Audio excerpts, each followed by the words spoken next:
Setelah proklamasi, Soekarno dan Hatta tak serta-merta jadi presiden.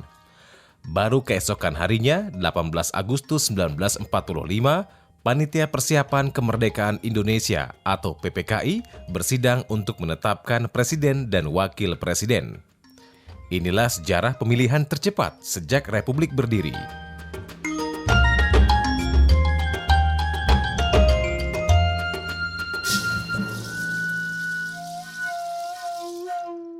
Sidang berlangsung tak lebih dari 15 menit. Tak ada perdebatan dan voting. Soekarno dan Hatta yang menjabat sebagai ketua dan wakil ketua PPKI terpilih secara aklamasi. Metode aklamasi ini diusulkan oleh anggota PPKI Otto Iskandar Dinata karena pertimbangan waktu yang mendesak. Ketika itu angkat tangan yaitu Otto Iskandar Dinata, orang wakil dari Sunda dan tokoh nasional memang, mengatakan kita langsung memilih presiden dan wakil presiden, dan langsung beliau menyebut nama presidennya adalah Insinyur Soekarno atau Bung Karno, dan wakil presidennya adalah Dr. Andes Muhammad Hatta atau Bung Hatta. Dan semua sepakat. Kewenangan PPKI untuk memilih presiden dan wakil presiden diatur dalam Pasal 3 Aturan Peralihan Undang-Undang Dasar 45 yang notabene baru disahkan pada hari yang sama, 18 Agustus 1945. Soekarno dan Hatta terpilih sebagai presiden dan wakil presiden dalam sistem presidensil. Hal tersebut sesuai dengan mandat Undang-Undang Dasar 1945 Pasal 4 yang menyatakan kekuasaan pemerintahan ada di tangan presiden. Para menteri bertanggung jawab secara langsung kepada presiden, bukan kepada parlemen atau DPR. Salah satu keputusan penting yang diambil Soekarno di awal masa kepemimpinannya adalah keputusan presiden tanggal 23 Agustus yang hanya mengakui satu partai politik sebagai stat party atau partai negara. Pada awalnya sebenarnya Soekarno mengusulkan hanya satu partai dalam arti kata partai nasional. Tetapi di dalam ini adalah partai nasional yang melingkupi, yang di bawahnya di dalam ruang partai nasional ini ada partai-partai lain sebenarnya. Tetapi ketika Soekarno mengusulkan ini, istilah yang digunakannya itu partai nasional. Nah, bayangan orang, partai nasional yang dimaksud Soekarno adalah partai yang dia dirikan. Oleh karena itu semua orang menolak. Tapi 70 hari kemudian, Wakil Presiden Muhammad Hatta mengeluarkan Maklumat X tanggal 3 November 1945 yang mendorong pembentukan partai politik baru. Maklumat X ini secara otomatis membatalkan pembentukan Partai Negara ala Soekarno.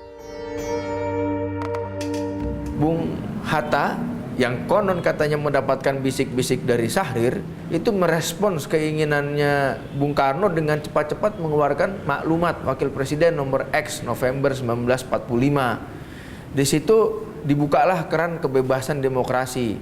Jadi setiap perkumpulan orang boleh mendirikan partai politik. Sistem presidensil yang merupakan mandat Undang-Undang Dasar 1945 ternyata hanya diterapkan dalam waktu yang singkat.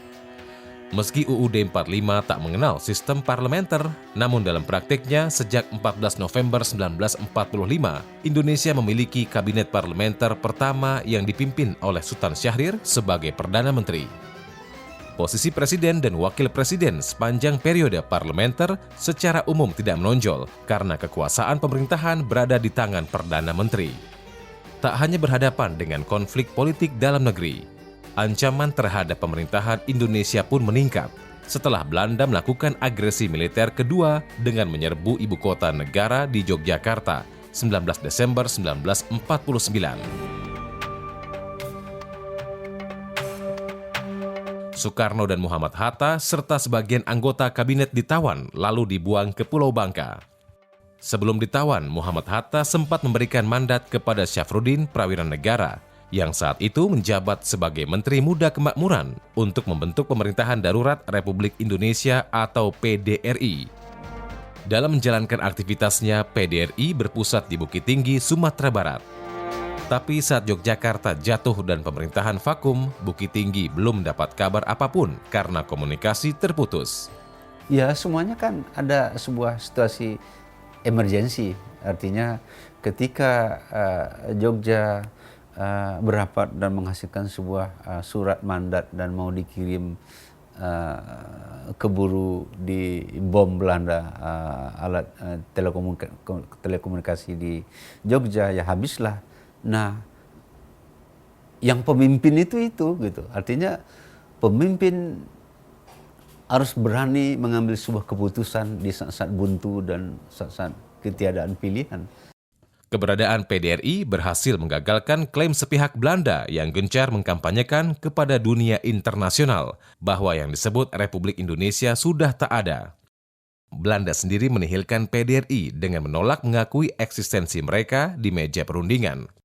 Belanda hanya bersedia melakukan perundingan dengan pemerintahan Soekarno-Hatta yang notabene adalah tawanan mereka di Pulau Bangka. Lalu apakah dalam sejarah kita, Syafruddin Prawiranegara dapat disebut sebagai presiden darurat pengganti Soekarno? Itu tidak sejajar. Dia yang diberikan mandat untuk melaksanakan pemerintahan. Dan posisinya ketua, istilah ketua PDRI. Bukan Perdana Menteri, bukan Presiden. Ini harus, memang sering ada perdebatan. Ya, tetapi faktual sebenarnya adalah seperti itu. Setelah perundingan Rumroyen, April hingga Mei 1949, Syafruddin Prawiranegara dalam kapasitasnya sebagai Ketua PDRI mengembalikan mandat kepada Muhammad Hatta pada tanggal 13 Juli 1949. Tapi setelah itu, sejarah juga mencatat nama Presiden Republik Indonesia selain Soekarno, As-Saad Datuk Mudo. Siapakah dia dan benarkah ia presiden kedua setelah Soekarno?